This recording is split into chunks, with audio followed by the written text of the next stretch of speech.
Por favor, as vossas Bíblias no livro de Atos dos Apóstolos, no capítulo de número 1, a partir do verso de número 12. Se coloque de pé, por gentileza, para a leitura da palavra.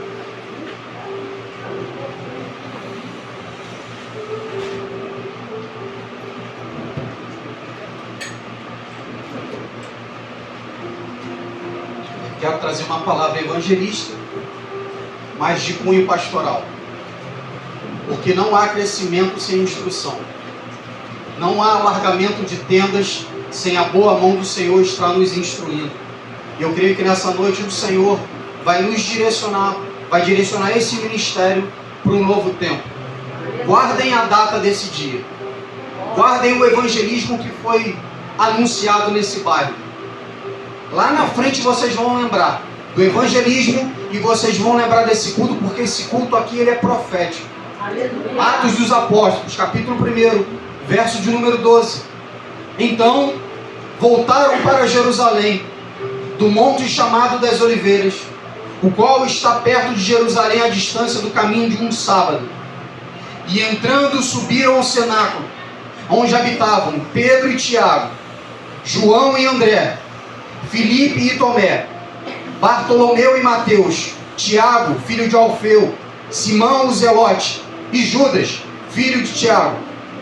Todos estes perseveravam unanimemente em oração e súplicas, com as mulheres e Maria, mãe de Jesus, e com os seus irmãos. Versículo de número 15, somente a parte A. E naqueles dias levantou-se Pedro no meio dos discípulos. Repita comigo. E naqueles dias levantou-se Pedro no meio dos discípulos. Senhor, no nome de Jesus, a Tua palavra foi lida, exposta para a Tua igreja, e que nessa noite, ó Pai, seja um marco nesse ministério. Que nessa noite, ó Pai, seja uma noite profética para todos que aqui se encontram. Eu quero declarar sobre esta igreja, sobre estas famílias aqui representadas por cada pessoa que se encontra, que há um mover no mundo espiritual. Ah, Senhor Deus, um novo tempo chegando para essa casa. Há um novo tempo chegando para estas famílias. Ah, Deus, e o discipulado, ele vai dar um norte para essa casa. Que no nome poderoso de Jesus Cristo, que esse tempo, ó Pai, seja já. Que esse tempo seja a partir de hoje. Ah, Deus, muito obrigado pela presença doce do Teu Santo Espírito. Que Ele pare e continue falando aos nossos corações. E que essa noite seja uma noite de respostas para os Teus filhos que têm buscado e clamado ao Senhor. Têm suplicado a Ti, ó Pai. Têm virado madrugadas e clamando a Deus por respostas. E essa noite o Senhor me tomará como instrumento para a Tua igreja, para que o Teu nome seja glorificado. Que se cumpra escrito que está no Evangelho de João, capítulo 3, versículo 30. É importante que o Senhor cresça e nós venhamos a diminuir. Senhor, muito obrigado. Se faça presente no nosso meio, no nome poderoso de Jesus. Você que concorda, diga amém. Amém. Aplauda ao Senhor. Acome o seu lugar no nome de Jesus. Aleluia. Irmãos, o livro de Atos dos Apóstolos é uma crônica do nascimento e da rápida disseminação da igreja primitiva. É interessante porque alguns dizem que o livro de Atos dos Apóstolos, ele é a continuação do que nós vivemos hoje na igreja.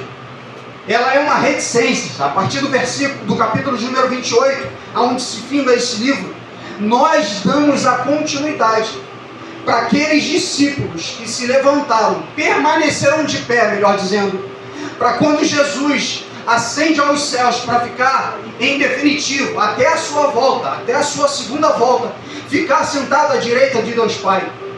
E eu gosto desse texto, eu gosto do livro dos Atos dos Apóstolos, porque ele narra a mudança de uns estágios, de alguns estágios. Jesus, ele dá as últimas instruções dos primeiros versículos.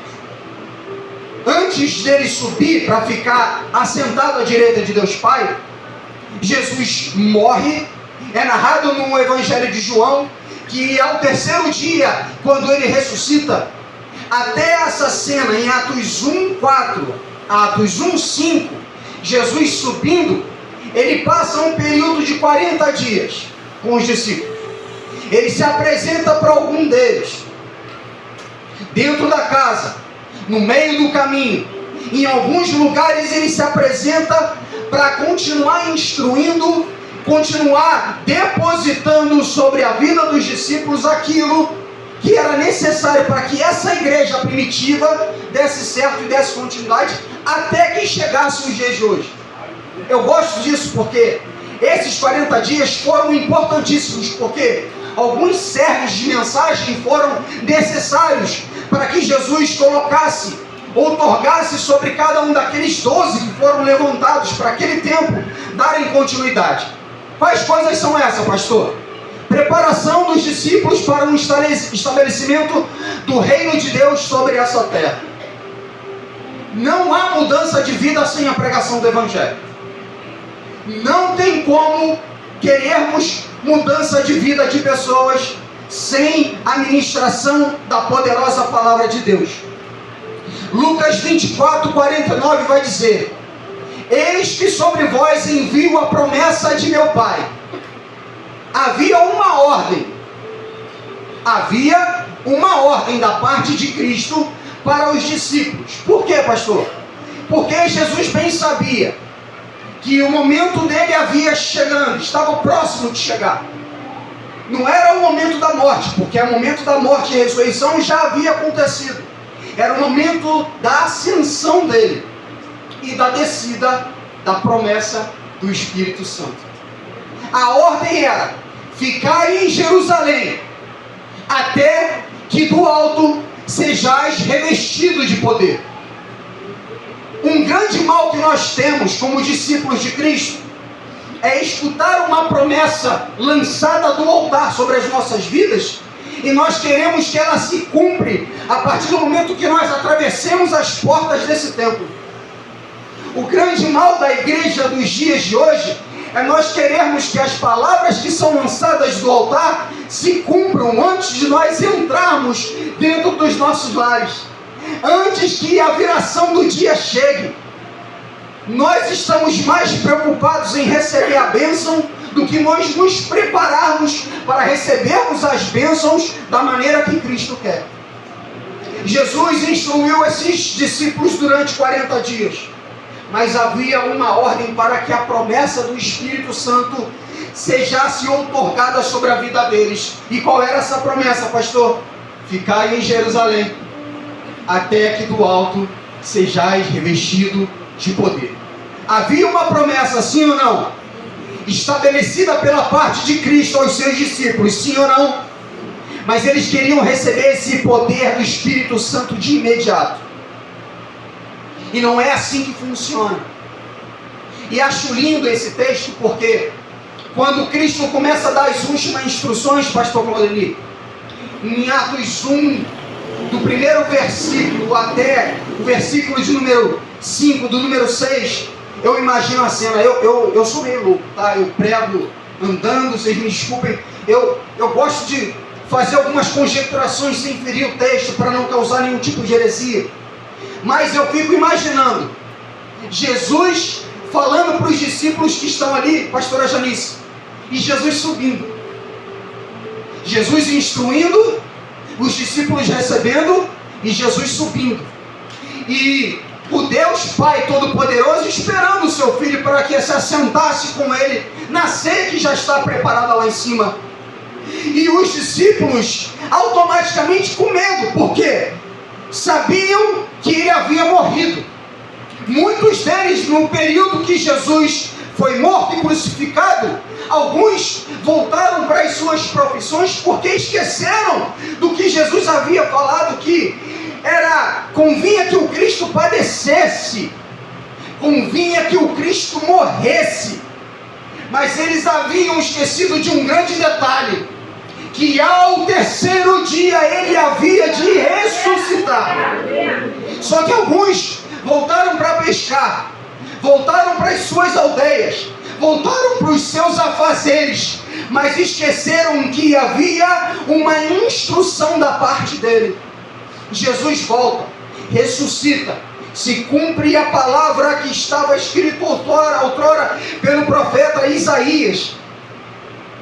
Há uma continuidade naquilo que o Senhor tem preparado para a vida daqueles discípulos. Eu quero decretar e declarar isso sobre a sua vida. Eu não vim lá de Jardim Bangu não, à toa. Tem um propósito nessa noite para acontecer. E essa noite é uma noite profética. Eu quero declarar isso sobre a tua vida. Não importa o tempo que você está aguardando. Se Deus falou ao teu coração, apenas obedeça a instrução que foi depositada sobre a tua vida. Esperar é difícil. Esperar é muito difícil. Eu ministrei na igreja um tempo atrás para a família. E ministrei sobre o livro do Gênesis, capítulo 6, ao capítulo 9, que fala sobre a construção da arca. A obediência que levou a Noé a resgatar, preservar a sua família de um dilúvio, de uma época que nem o orvalho havia caído do céu ainda. O povo olhava para Noé construindo aquela arca com os seus filhos e com a sua esposa e falava assim: esse cara é louco. Ele fala que Deus falara ao coração dele para construir um barco, para separar animais de cada espécie, macho e fêmea, separar e colocar naquele barco, porque uma grande chuva havia de descer, porque Deus estava extremamente irritado com a desordem que estava naquele tempo. Era chamado de louco. Isso não está nem aqui. Aleluia. Deus havia estabelecido uma promessa sobre a vida de Noé e sobre a sua casa. Me obedeça que eu vou guardar a sua família.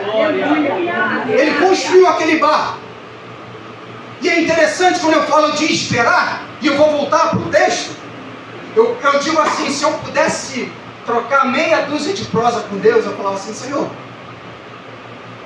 troca o Salmo 40, acredita ele para Noé, tira ele de algum salmista e coloca ele para Noé, porque o Salmo 40 fala, né? Aquilo que nós não gostamos de escutar, aquilo que nós não gostamos de viver, esperar com paciência no Senhor. A Bíblia vai falar de vários tempos. Primeiro ele entra na arca, quem fecha a porta é o próprio Deus, por fora. Ele fica 7 dias dentro da arca, sem cair uma gota de água. Agora vocês imaginam, Noé e sua família dentro do barco, e o povo escarnecendo do Deus que ele servia. Como é que deve estar aí dentro, Noé? Deve estar fedendo aí, né? Que esses animais aí devem estar fazendo uma arruaça aí dentro. Vocês devem estar passando fome aí dentro, né, Noé? Será que vocês já não estão brigando entre si? Já se passam 7 dias que vocês estão aí e não cai uma gota do céu. Até que não cai uma gota, não. Até que não desce o orvalho do céu, não.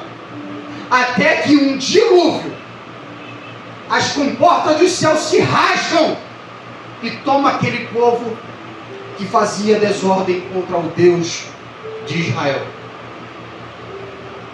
Esperar o tempo do Senhor. Aqueles discípulos não queriam. Por quê? 3 anos caminhando com Jesus. 3 anos, pastor Claudemir, vendo, sendo testemunhas oculares dos milagres e das maravilhas que o Senhor fizera diante dos olhos deles. Eles não queriam perder a presença de Jesus. E é lindo isso, porque quando Jesus, nas últimas instruções no Evangelho de João, a partir do capítulo 13, a metade do capítulo 13 até o capítulo de número 16, Jesus vem trazendo as últimas instruções, as últimas receitas para que um bolo fosse bem feito, porque ele falava: está chegando a hora de eu receber um beijo, eu ser vendido, eu ser escarnecido, eu ser humilhado por amor de vocês. O capítulo 14 começa assim: não se turbe o vosso coração. Credes em Deus, credes também em mim. Na casa de meu pai há muitas moradas. Jesus ia declarando isso para eles. Jesus ia ministrando isso para eles. E se eu for e vos preparar lugar, virei outra vez e vos levarei para mim mesmo, para que onde eu estiver, estejais vós também. E no verso de número 15, no capítulo de número 14 do Evangelho de João, ele fala assim: eu rogarei ao Pai, e Ele vos dará outro Consolador, para que fique convosco para sempre. Oh, aleluia! Jesus, Ele está começando a instruir aqueles que têm no seu coração a pena de deixar Jesus subir, porque está acostumado a caminhar com Ele. Mas Jesus declara sobre a vida deles: eu rogarei ao Pai, para que envie o outro Consolador, para que fique com vocês até a consumação dos séculos, que fique com vocês, convosco para sempre. Jesus sobe, mas nos deixa o Espírito Santo. Glória a Deus. E Ele se encontra aqui nessa noite. Ele se encontra no nosso meio. Oh, aleluia! Ele se encontra pairando entre essas cadeiras. Nós não conseguimos tocá-lo, mas Ele consegue nos tocar. Nós não conseguimos ver Ele, mas Ele nos contempla nessa noite. Oh, aleluia! No contexto desse texto que nós lemos, existem 11 discípulos. Existem quantos discípulos? 11. Vocês estão com fome não, né? Tem quantos discípulos? 11 discípulos. Eu quero trazer aqui o exemplo de um. Que era o Alex no passado. Que era o Wanderson no passado. Pedrão. Quem se identifica com ele? Impetuoso, né? Tinha que tirar aquela espada da bainha dele. Quantas orelhas eu quero ter cortado? Porque, assim como no Evangelho de João, no capítulo de número 21, versículo 25, vai dizer assim: há porém ainda muitas outras coisas que Jesus fez, e se cada uma das quais fosse escrita, cuido que nem ainda o mundo todo poderia conter os livros que eles escrevessem. Aqui está falando da quantidade de milagres que Jesus fez. Mas quantos milagres Jesus impediu que os discípulos fizessem? Quantas vezes nós, como os discípulos de Cristo, nós nos colocamos em situações contrárias, e quando passa aquela situação contrária diante de nós, é assim: cara, eu mesmo? Mas, se fosse eu tinha arrancado a espada da minha bainha e tinha arrancado a orelha dele. Eu tinha puxado o cabelo dela. As irmãs balançando a cabeça. Mas graças a Deus, por sua palavra, que hoje nós temos o Espírito Santo habitando dentro de nós. O apóstolo Paulo fala na segunda carta aos Coríntios, capítulo 5, versículo 17. Olha como o Evangelho é condicional. E se alguém está em Cristo, só se estiver em Cristo. Se não tiver, é velha criatura ainda. E se alguém está em Cristo, nova criatura é. As coisas velhas se passaram, a vontade de puxar o cabelo, a vontade de cortar a orelha, a vontade de falar meia dúzia de besteira, ficou no passado. Eis que Jesus faz, eis que o Espírito Santo faz coisas novas na tua vida a partir do novo nascimento em Cristo Jesus. Pedro foi um desses discípulos que entendeu cada fase de vida com Jesus. Repita comigo: encontro repentino. 3 vezes nega a Jesus. E Pedro se rende diante dos pés de Jesus. Repita: e Pedro se rende aos pés de Jesus. Há um período de redenção também para Pedro. Por que isso? Evangelho de João, capítulo 1, versículo de número 42. E aqui eu começo a me debruçar mais sobre essa ministração. Aguce o ouvido de vocês, porque agora eu quero trazer uma palavra pastoral para a vida de vocês. Capítulo de número 1 do Evangelho de João, versículo de 42. Diz assim: levou a Jesus. Quem levou Pedro a Jesus? André, seu irmão. E olhando Jesus para ele, disse: tu és Simão, filho de Jonas. Tu serás chamado Cefas, ou Cefas, que quer dizer Pedro.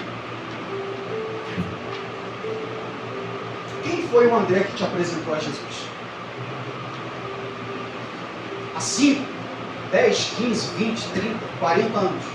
Quem foi o André que se colocou diante de Jesus e falou assim: esse aqui é o meu irmão? Só que aqui, não é só esse aqui é meu irmão. Ele precisa te conhecer, Jesus. Ele precisa ter um encontro contigo. Quem foi o teu André? Quem se colocou à disposição para te arrancar daquele mundo que só estava te levando cada vez mais próximo do caminho do inferno? Quem foi o André que se colocou diante de ti? A vida de Pedro também tiveram diversos momentos de repreensão. Evangelho de João, capítulo 13, acompanha comigo na Bíblia, por gentileza. João 13, 6.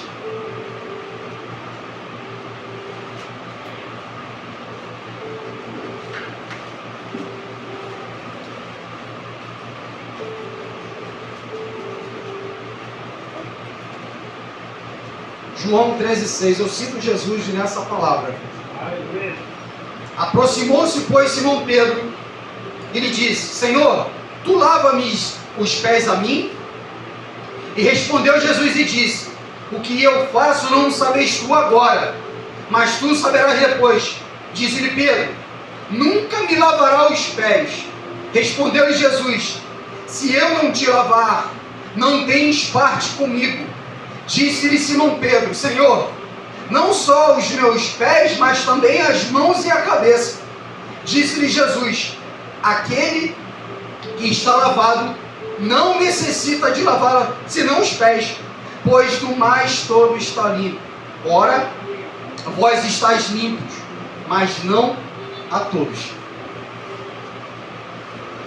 Nesse contexto aqui, Jesus junto com os discípulos chegam numa casa.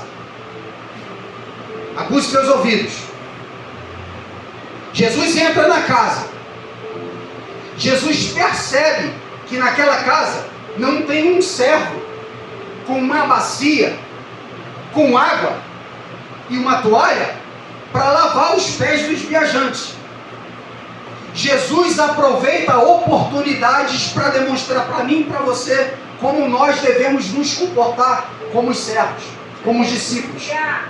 Jesus, vendo aquele cenário naquela casa, que ela estava sem um servo que fazia a função de lavar os pés dos viajantes, dos visitantes, ele se cinge de uma toalha, pega uma bacia com água, reúne os discípulos no cenáculo e lava os pés de um a um, dos 12, de um a um, até chegar em Pedro.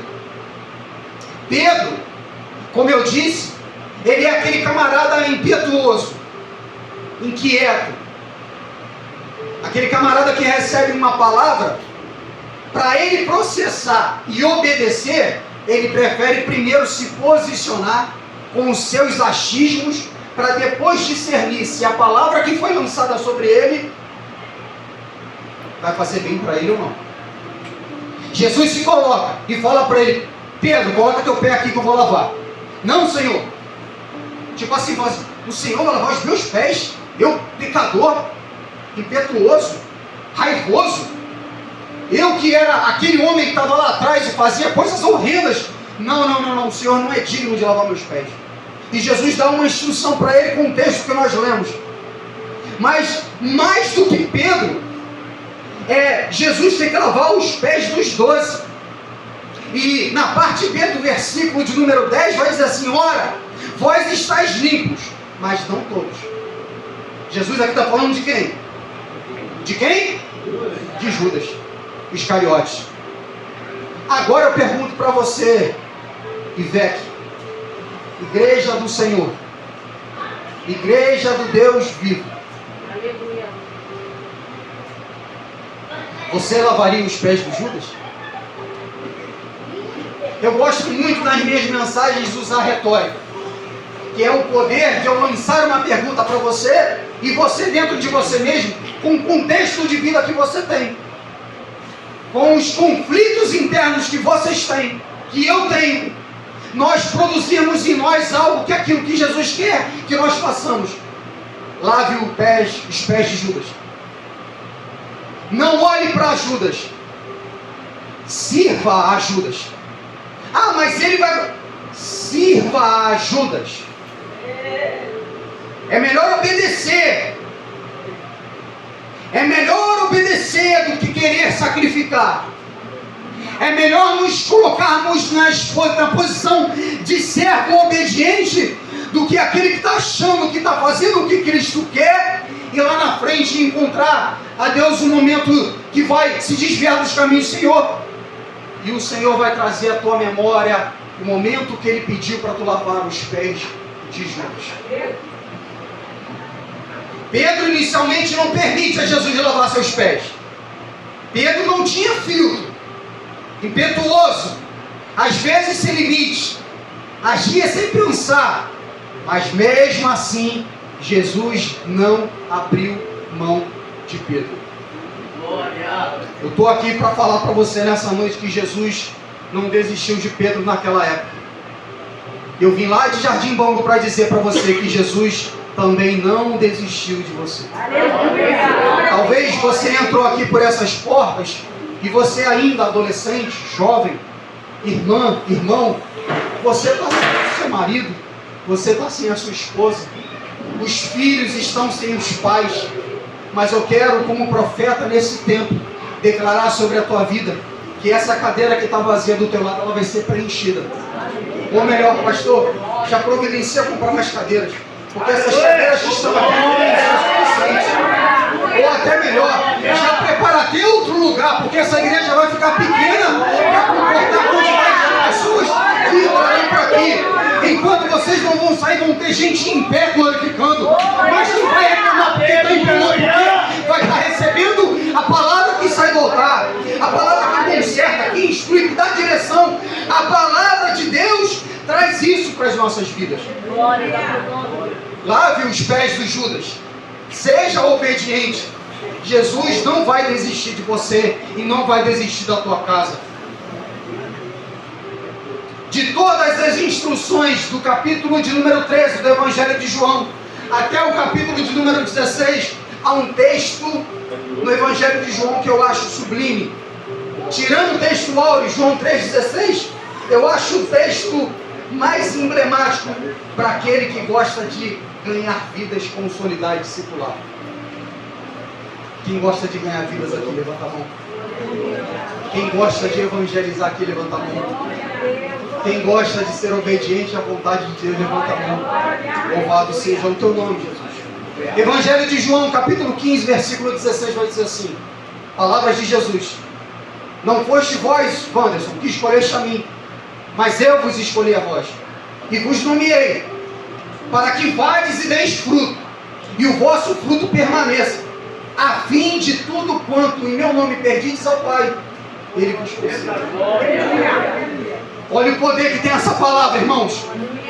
Nós enchemos as nossas bocas para falar assim: eu aceitei a Jesus, como Jesus fosse algum qualquer. Não! Foi Ele que nos escolheu. Foi Ele que nos tirou de um lamaçal do pecado. Foi Ele que colocou um anel novo nos nossos dedos. Foi Ele que colocou sandália nos nossos pés. Foi Ele que colocou vestes como a alva em nós. Foi Ele que escreveu o nosso nome no livro da vida. Foi Ele que deu um nome novo para a gente.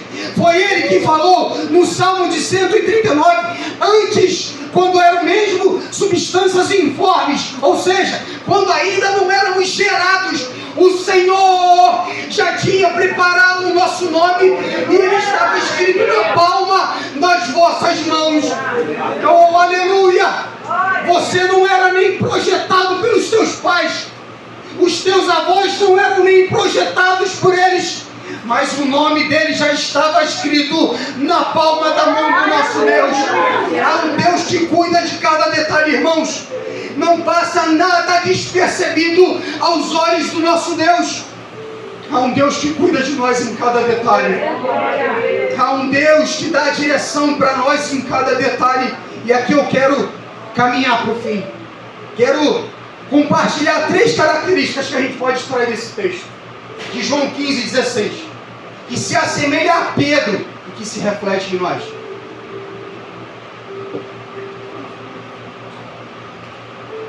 Louvado seja Deus. Aleluia. Oh, aleluia. Aleluia. Primeira coisa que eu aprendo, quero compartilhar com vocês, meus irmãos. Estou sentindo muito a presença de Deus aqui nesse altar. Desde a hora que eu entrei por aquelas portas ali. Oh, que casa gostosa. Oh, que ambiente prazeroso. Glória a Deus. Oh, que poder bom olhar para o rosto de vocês e ver o brilho do Espírito Santo. E eu não estou aqui com jargão de pregador não, porque eu não sou pregador não. Eu compartilho as boas novas de Jesus Cristo. Eu coloco aquilo que Ele coloca no meu coração para poder compartilhar com vocês. Há um brilho diferente. Há um cheiro que exala diferente aqui nessa casa.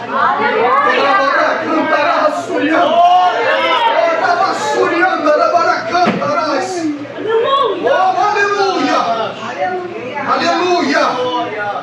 Primeira coisa que eu aprendo com esse texto. A parte A do versículo vai falar: não me escolheste vós a mim, mas eu vos escolhi a vós. Palavras de Jesus.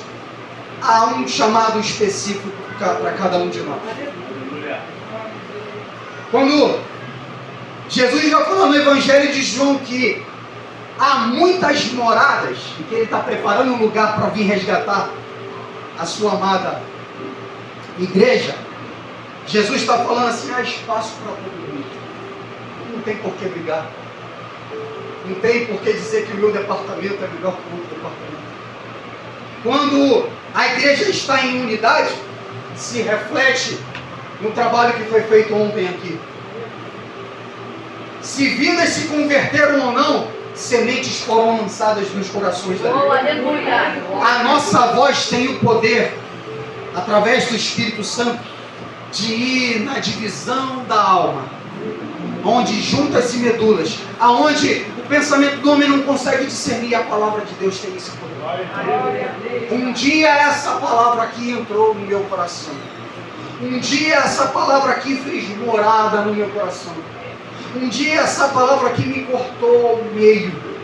Um dia essa palavra aqui me mostrou que eu era barro, mas que eu precisava ser quebrado, que eu precisava ser triturado, mas que existia um olheiro perfeito. Que me colocou no meu lugar, para que Ele me moldasse, para que no tempo oportuno do Senhor se cumprisse a palavra dele sobre a minha vida e sobre a minha casa. E que essa palavra se cumpra também na sua vida. Há um chamado específico para você no reino de Deus. Lucas 5, do versículo 1 ao 3, vai narrar a aparição de Jesus para Pedro.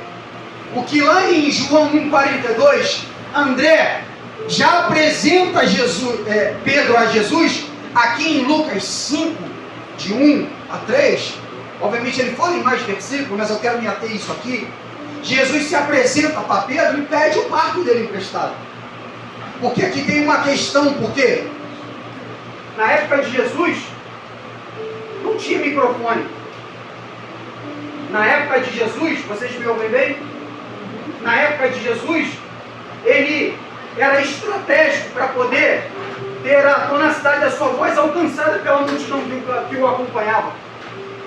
Ele pede o barco de Pedro emprestado e pede para que afaste um pouco da margem da praia. Para quê? Para que a sua voz ganhasse eco e aqueles que estavam lá atrás pudessem receber também da parte de Deus. Porque não adianta nós apenas acompanharmos, caminharmos com Jesus. Nós precisamos ter experiências com Ele também. Jesus pede um barco de Pedro emprestado. Sobe no barco. Jesus sabia que Pedro vinha de uma noite frustrada de pesca, sim ou não? Sim ou não? Sim. Mas em vez de dar uma palavra de consolo para Pedro, ele pede o barco emprestado. O barco aqui representa a nossa casa. Você tem permitido Jesus entrar no barco da tua vida? Você tem permitido Jesus fazer morada na tua casa? Eis que estou à porta e bato. Oh, aleluia. Assim como na segunda carta de Paulo aos Coríntios, capítulo 5, versículo 17, tem uma condição, e se alguém está em Cristo, esse texto em Apocalipse também. Eis que estou à porta e bato. Se alguém abrir a porta. Jesus tem batido a porta do teu coração. Você tem deixado ele enrijecido, pedregoso. Você tem deixado ele de uma maneira que Jesus não tem uma brechinha para entrar, ou você escancara a porta do coração para que Jesus faça a morada e a transformação necessária? Há um chamado específico da parte de Deus para você no reino dele. Ele entra no barco de Pedro, começa a pregar. Ele faz aquilo que era necessário fazer. Vidas são instruídas, são alimentadas. Ele despede o povo. Só que aí ele tem um encontro com Pedro. E ele se coloca diante de Pedro e fala assim: Pedro, filho de Jonas, tu não se chamarás Simão, tu não mais chamarás Simão, mas sim Cefas, que se chama Pedro. E aí em João não fala isso, mas em Lucas fala: você não vai ser mais pescador de peixes. Aleluia. Pedro, eu estou mudando o teu nome. Ainda não mudei o teu endereço, mas vai faltar pouco tempo para tu largar o que tu faz para tu me seguir. Mas eu tenho um recado para você, Pedro. Do jeito que você está, com teu coração empedrado, perplexo porque tu é pescador de profissão e não pescou um peixe, eu tenho algo preparado para você. Mas antes disso, deixa eu falar um negócio para você. Você não vai ser mais pescador de peixe, não. Agora você vai ser Pedro, o pescador de almas. Pedro, o pescador de homens. Quantos Pedros eu vejo aqui nessa noite? O interessante, povo de Deus, que quando eu estava no mundão, afundado na lama do pecado, cada vez mais distante, pastora Janice, do propósito que Deus tinha para a minha vida, um adolescente, olha o poder do evangelismo, um adolescente no centro de Bangu. Eu fui resolver algo em Bangu e um adolescente simplesmente pula diante. Eu, andando rápido, ele fez assim: você sabia que Jesus te ama?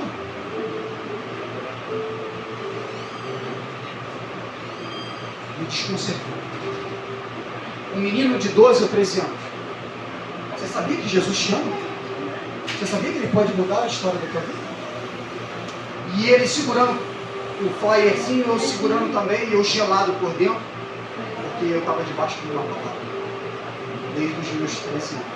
A idade que aquele menino tinha, foi a primeira vez que eu entrei numa Assembleia de Deus, na Vila Kennedy, e Deus tomou uma irmã, e ela veio marchando diante da minha vida, diante da minha presença, pegou nas minhas mãos e falou assim: você vai ser pastor de uma grande igreja, você vai ser um pescador de homens, você vai saquear o inferno e Satanás vai ter nojo da tua vida, porque você vai tirar muitas vidas das mãos dele.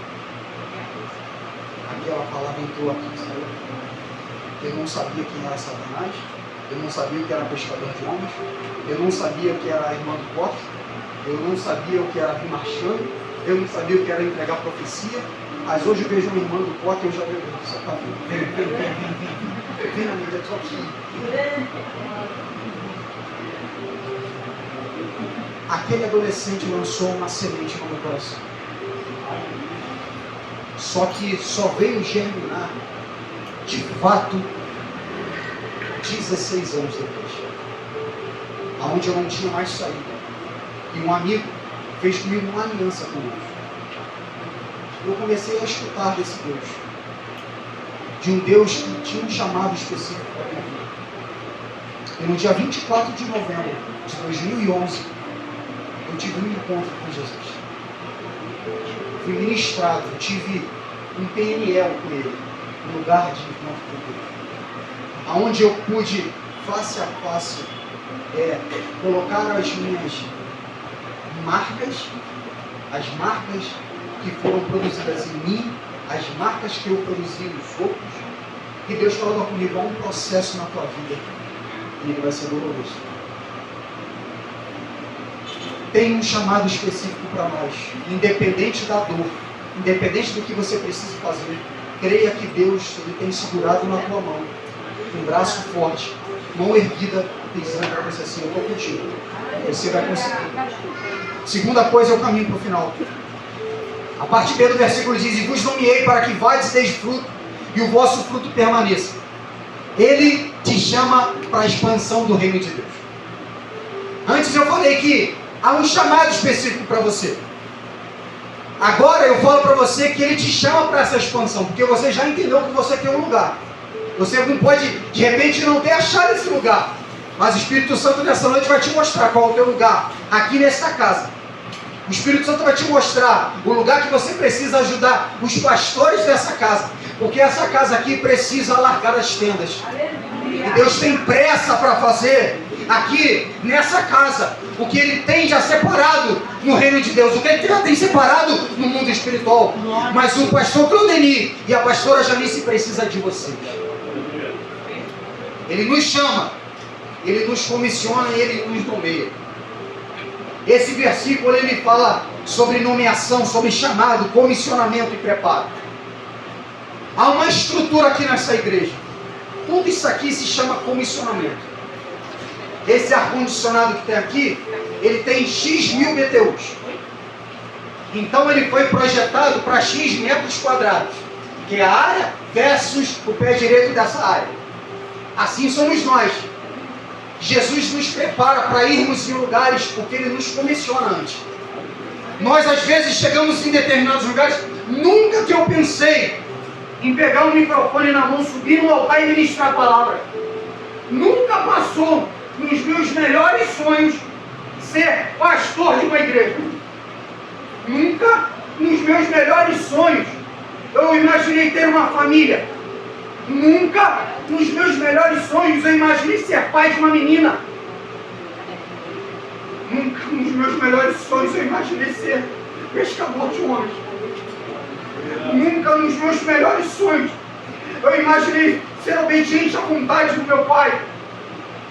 Nunca eu imaginei nos meus melhores sonhos que Ele curaria todas as enfermidades que esse mundo fez diante da minha vida.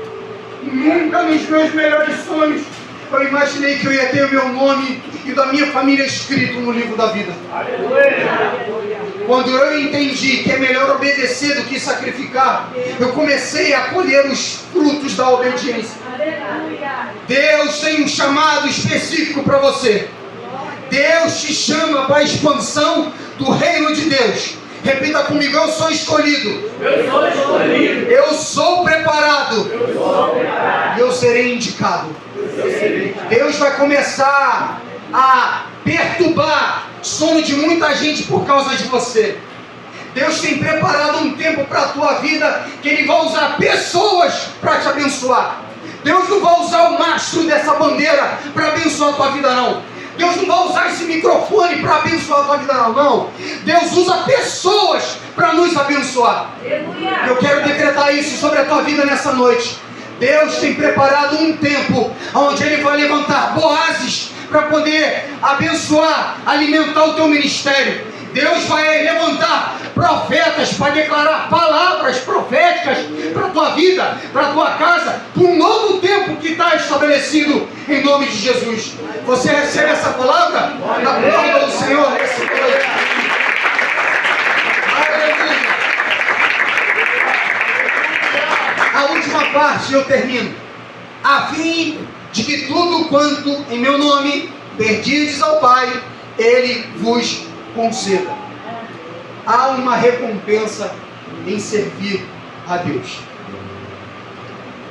Quando Jesus se apresenta para os discípulos, nessas últimas instruções, meus irmãos, ele fala assim, na parte C do versículo: eu chamei vocês, dei um nome, falei para vocês irem para que gerassem fruto, e o fruto de vocês permanecessem, ou seja, fruto que multiplica fruto, que multiplica fruto, que multiplica fruto, que multiplica fruto. Tempo de expansão. E tem um tempo de recompensa que vem da parte do próprio Deus para nós. Deus não fica devendo nada para ninguém. Deus não se deixa se escarnecer da sua própria palavra. Falaria ele e não cumpriria? Deus não é filho do homem para que minta. E ele não se arrepende daquilo que um dia foi prometido. Muitos de vocês no ventre da mãe de vocês, ou melhor dizendo, todos nós, porque senão a palavra estaria mentindo, todos nós aqui, quando estávamos no ventre das nossas mães, havia uma palavra estabelecida dos céus para as nossas vidas. Que eu quero orar por você, aí você mesmo, no seu lugar, curve a sua cabeça. Você já entendeu que você tem um lugar específico no reino. Você foi chamado, e agora você está sendo instruído que há uma recompensa em servir a Jesus. Que o Senhor traga a sua memória nesse momento. Tire alguns minutos para que o Espírito Santo traga à tua memória todas as promessas que um dia foi estabelecida. Senhor, as mentes aqui estão cativas, mas são cativas nas tuas mãos. Satanás não tem vez sobre a vida que aqui cada casa, cada família representa. Eu quero declarar no nome poderoso de Jesus Cristo, aquele que deu a vida por nós naquela cruz do Calvário, aquele que fez a Deus escorrer naquele madeiro um sangue carmesim, o sangue que não mancha, o sangue que não traz culpa, o sangue que nos liberta, que nos transforma, o sangue que purifica. Em nome de Jesus eu quero declarar sobre essas vidas, sobre essa igreja, sobre os pastores que o Senhor levantou para esse tempo, para essa casa, para conduzir esse povo. Senhor, há um tempo de expansão, há um tempo de termos alargados, há um tempo, Senhor, aonde haverá um derramamento do Teu Espírito sobre essas vidas. Há adolescentes sendo batizados com Teu Espírito, jovens sedentos pela Tua palavra, homens sendo obedientes, entregando a Deus as suas próprias vidas em amor de suas esposas, assim como Cristo fez com a sua própria noiva.